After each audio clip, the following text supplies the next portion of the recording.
ആലാപാലത്ത് ഫാമിൽ നിന്ന് പോത്തുകളെ മോഷ്ടിച്ച യുവാവിനെ നാട്ടുകാർ പിടികൂടി.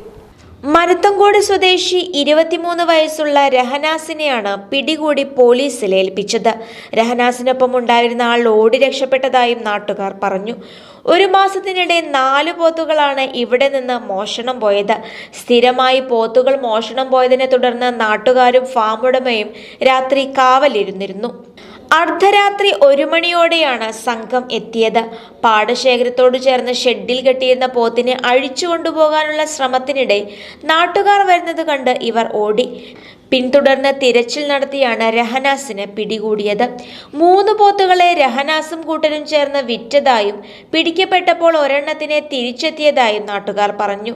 കുരഞ്ഞിയൂർ സ്വദേശി പണ്ടാരത്തിൽ അബ്ദുൾ ഗഫൂറിന്റെ പരാതിയിൽ വടക്കേകാട് പോലീസ് കേസെടുത്തു. കോടതിയിൽ ഹാജരാക്കിയ പ്രതിയെ റിമാൻഡ് ചെയ്തു.